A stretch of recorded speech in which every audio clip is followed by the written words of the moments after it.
Listen and understand that Terminator is out there. It can't be bargained with. It can't be reasoned with. It doesn't feel pity or remorse or fear. And it absolutely will not stop. Ever. Until you are dead.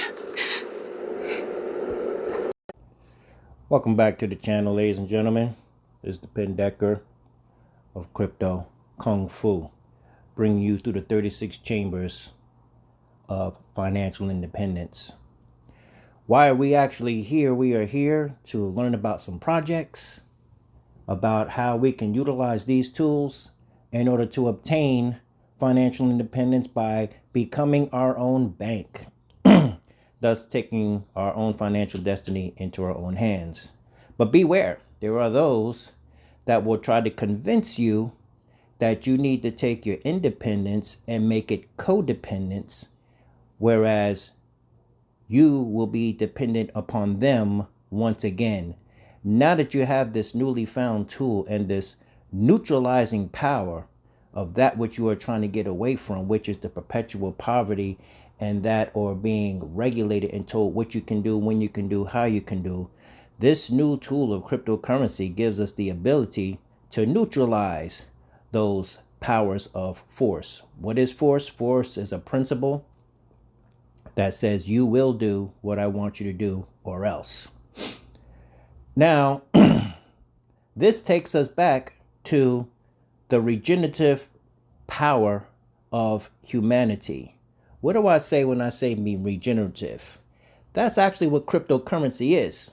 Cryptocurrency is about having self-replicating, self-generating machines that allows us to live by the principle of compound interest, where our money works for us, we don't work for our money. You see, we switch the polarity because we've been taught and indoctrinated to work for our money, that if we just work hard, and if we just go to school long enough, and if we just work enough hours a week, we can achieve the so-called American dream and or climb the corporate ladder. You know, all of the stories that they tell us that, you know, our parents have followed, and our parents' parents and our parents' parents, right on down to us. But we're starting to get an inkling that that is simply not the case. And it is time for us to take our financial destiny into our own hands. But when the regenerative power is taken away, as in a seedless fruit, you see, the seeds, of course, are there so that the fruit can regenerate, if you will, okay? So that there can be a continuation of the species. But now you've got these scientists making seedless fruits. You see, they take away the regenerative power. And then you place that same principle inside of human beings. Because if I can convince you to be dependent upon me and just trust me, you see, we don't trust in cryptocurrency, we verify. Okay, we don't have to believe because we look for the proof. If there's no proof, there's no truth, you see. So don't trust, verify. That's what trustless smart contracts are all about. It's just like when they give you this seedless fruit, they're trying to teach you to be dependent upon them so that they can give you a fish for the day, not ever allowing you the ability to learn how to fish. This is wrapped up in a subject that I like to call tricknology. Okay, what is tricknology? Well, very simply, it is a sophisticated use of words to give you a perception that is false, but we believe it is true, so therefore we act on it. Just like the seedless fruit, I then take the regenerative power away from you. Even that word sophisticated itself is wrapped up in selfishness because it comes from the conjunctive word of philosophy. Philos meaning love, and Sophie meaning wisdom, and the implication is the love of wisdom for the benefit of all humanity. But when it comes to Sophie, or sophism, thus sophisticated, then that means there's only room for me. So, with the seedless fruit. Why would they take the seeds out? Of course, to take the regenerative power away. But why would you want to take the regenerative power away?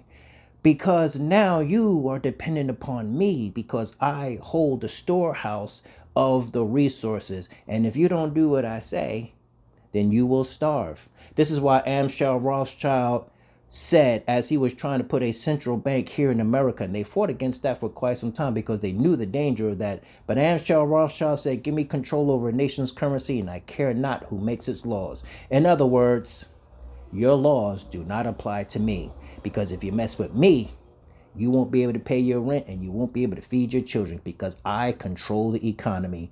Thus, the term diplomatic immunity was born. So therefore, if I can plant a false perception in your head, you see, because perception is everything.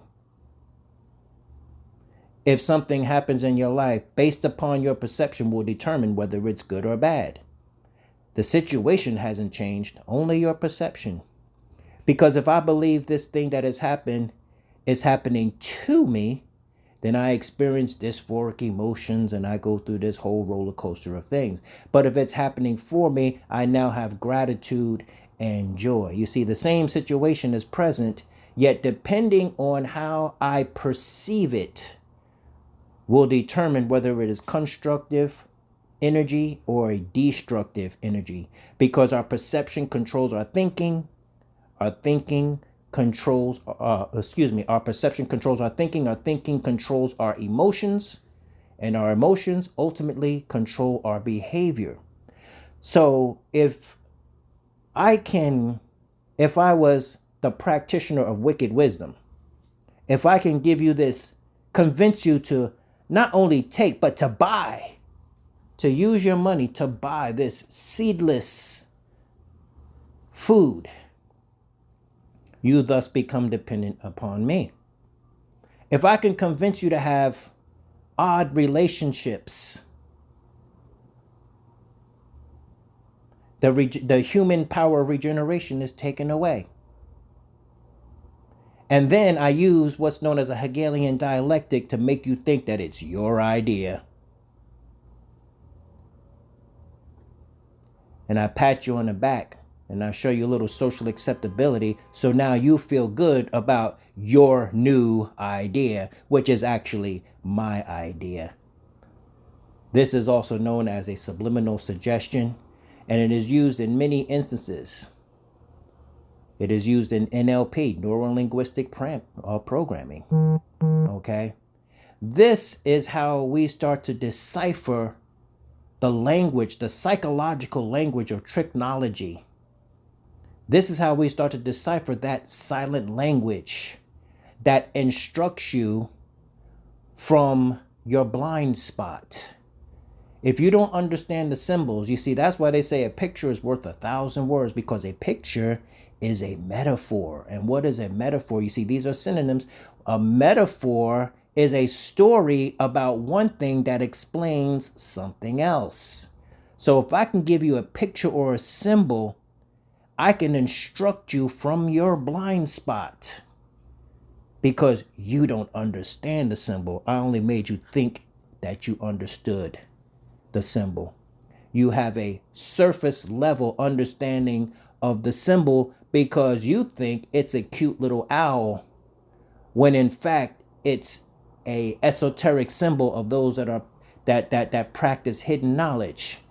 And because you think you understand the symbol, then you willfully stumble into ignorance proudly. This is what's being done to us. There is a force, there is a mentality, and there are practitioners of this mentality in this group, okay? These people have existed for a very long time, and they exist in the shadows, and like a good psychopath, they know how to mimic the proper human response and show you what they want you to see so that you can think that they are like you. They are not like you at all. They have the ability to lie, steal, kill, and all manner of heinous things because they don't have a conscience. They don't have guilt. They don't have any of those things. And as a matter of fact, like a good psychopath, they even take pride in their ability to take down humanity.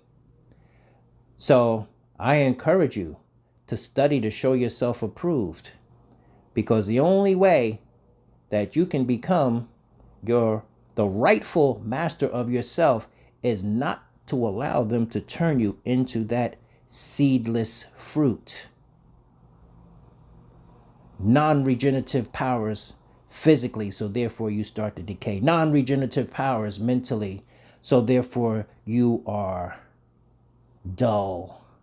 Non-regenerative powers, so that you have no connection to the Supreme Being. Non-regenerative powers socially, so that everybody you know is toxic and self-destructive. Non-regenerative powers financially, so you're locked into perpetual poverty. Non-regenerative powers of technology, so therefore you are obsolete and you can't keep up with those who are in the know, with those that operate fast, swift, and efficiently. You simply can't keep up, so you are outdone every time. So yes, it's a setup from the giddy up, but you can reclaim your former greatness and or your inherent greatness if you simply study to show yourself approved. And this is why we are here today.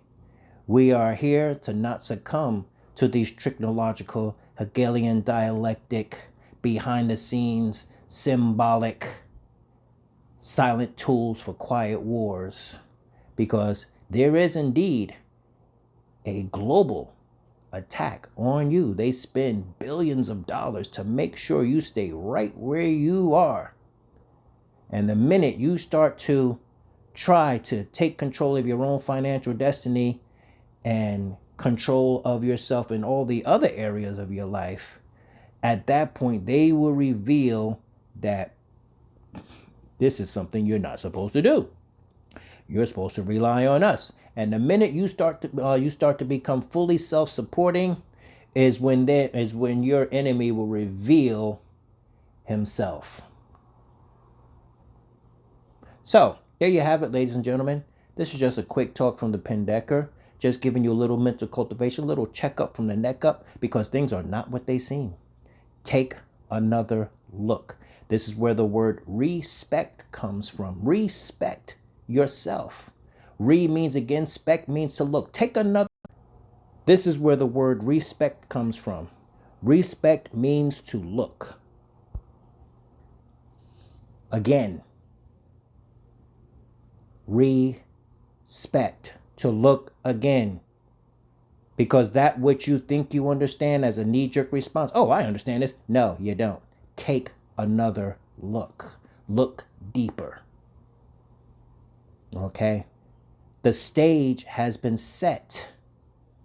It's been set to look one way when it's actually completely different if you just peel back the layer of the false picture to look at the real picture. That's what respect means. It means to look again.